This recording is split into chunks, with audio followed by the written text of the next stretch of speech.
Thomas was alone. Wow, a weird first thought to have.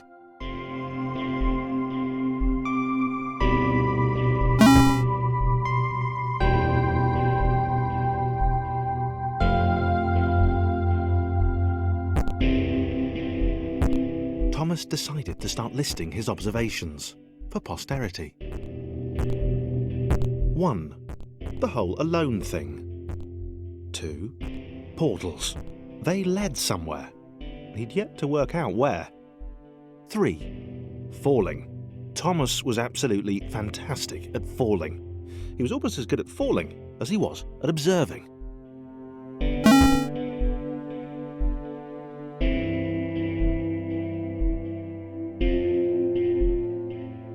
Okay, interesting. Thomas couldn't fall past this block.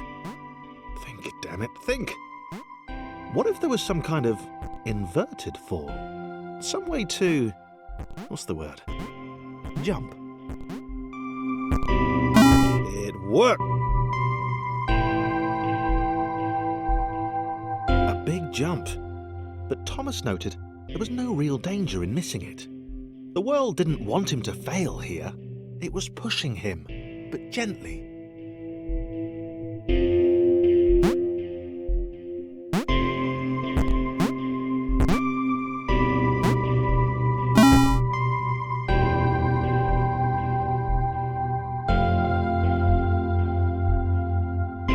This all seemed a little dangerous. The world was not to be trusted. It was unstable, and it seemed to Thomas that it could let him down at any moment. He was starting to suspect it might even be doing so on purpose. Paranoia.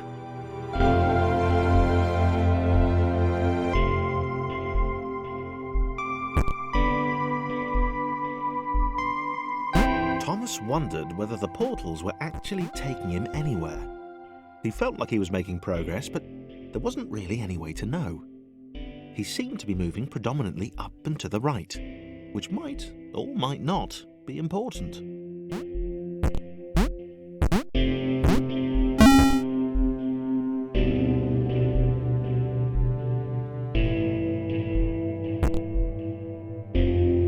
It might have been paranoia again, but Thomas could have sworn the world was becoming more complicated. It always seemed to be one step ahead of his skills. It had been designed just for him. He wondered why. Was the world testing him? No, too obvious.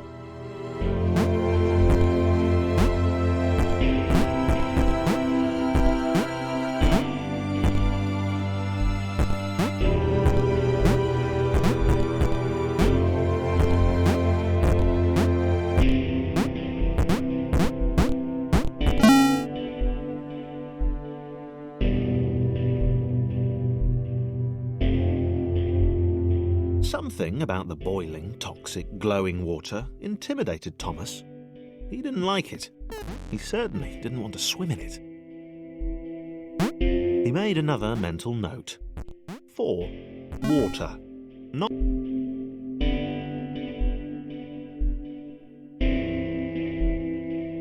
The loneliness was getting to Thomas. No amount of observation or obsessive note-taking could combat that.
The world was training him.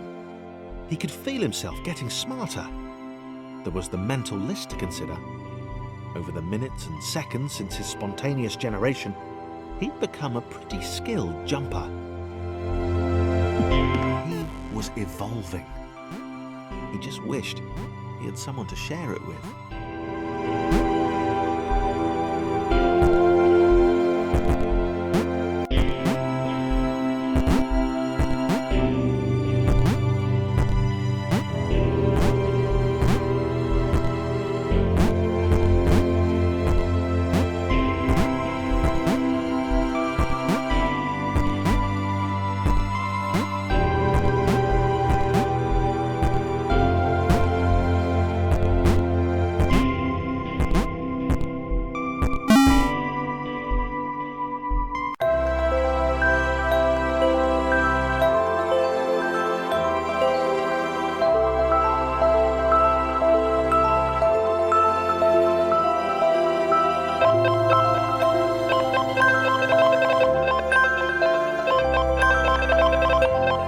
Chris took an immediate and deep dislike to the skinny red rectangle. Who the hell did this Thomas think he was?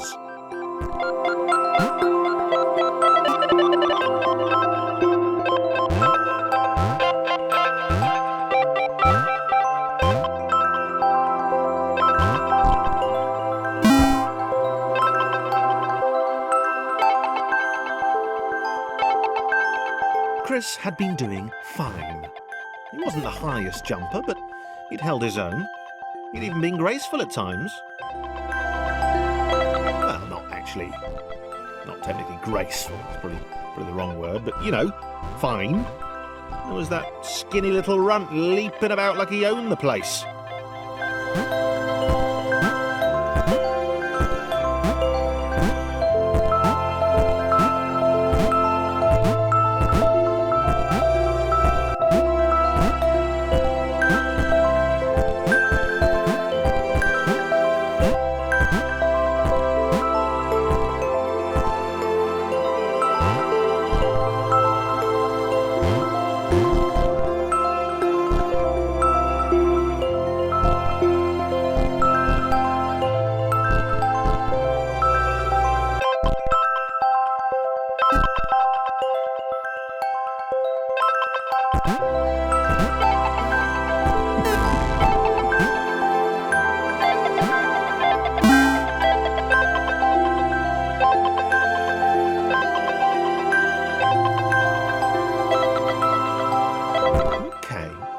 Was more like it. A glowy white thing. Only Chris could get to it, which of course made it all the more enticing. What would it do? What new opportunity might this switch open up to him?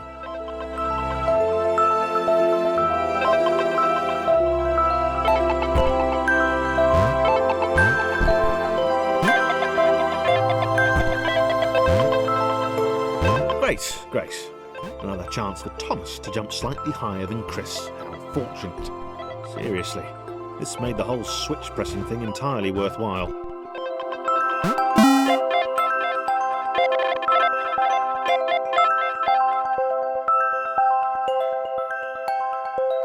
Was this good?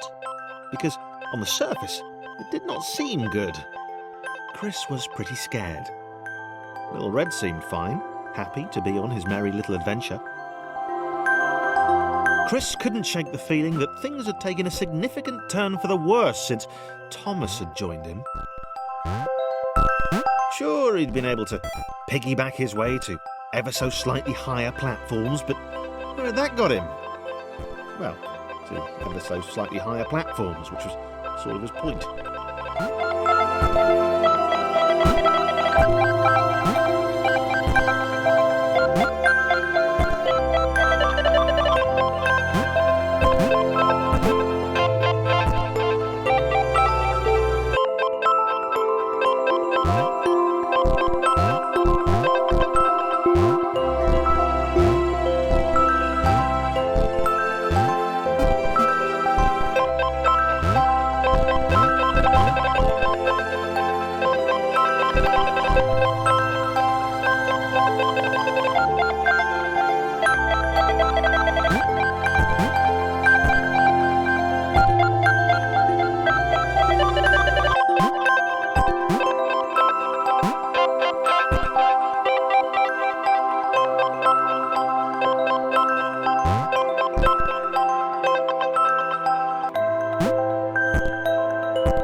Chris stared at Thomas with pure hatred.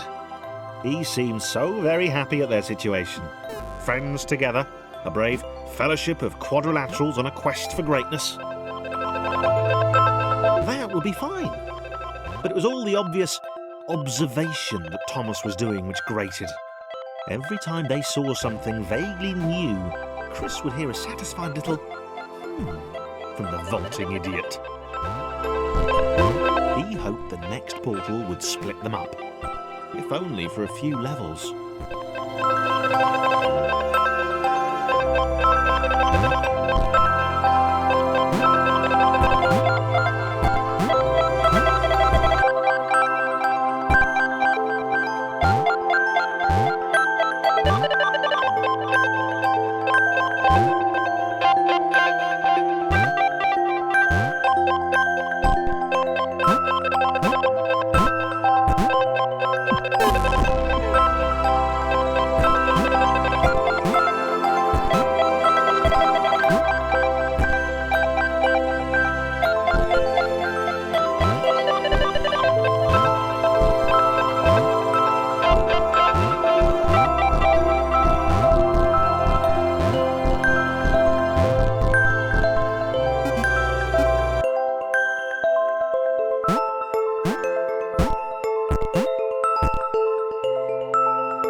John knew. He knew that this was his chance, a moment to shine. This was game day.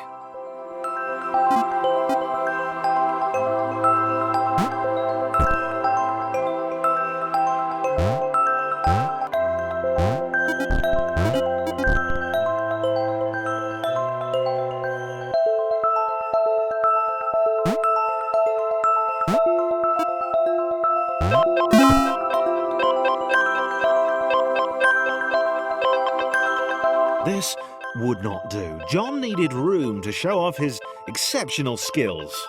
As it was, he was trapped on the wrong side of these little dot things. Where did they come from, anyway?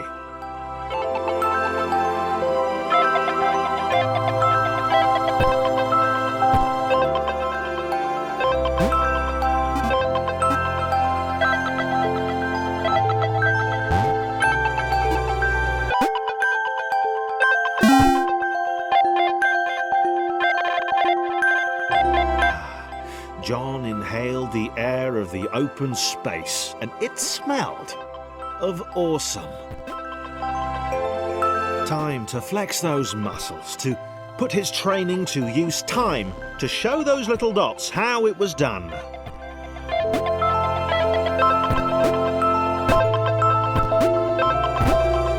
John decided to press the switch to let the little dots catch up with him. John cared for his new allies. You could tell from the sympathetic expression he'd practiced in the mirror all these years.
John was happy to keep helping.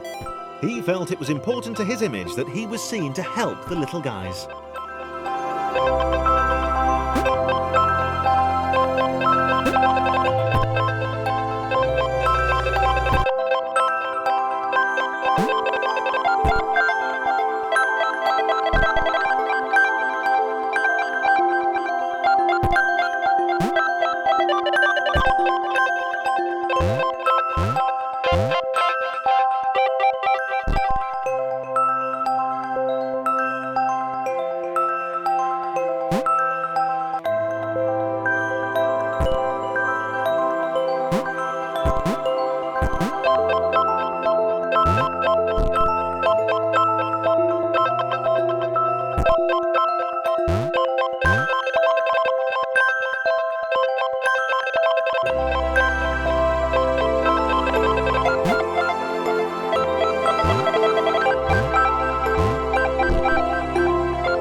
So much either. The red one, Thomas, had a charming way of applauding every time John jumped.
The angry orange one was less immediately likeable, but his unremitting cynicism and tutting amused John.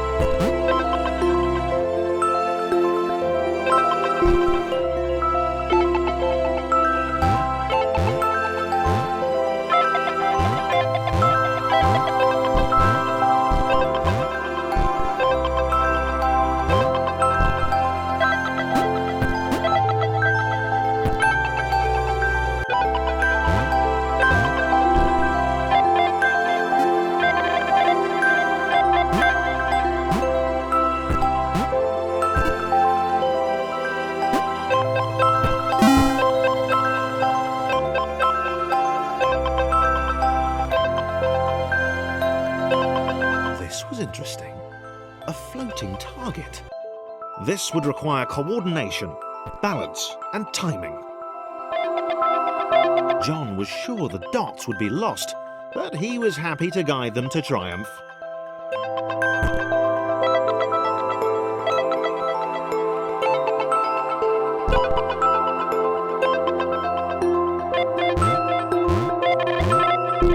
Maybe that's what the dots were for. They were there to extend John's reach, to make his performance even more impressive. John liked the thought. He decided to keep them.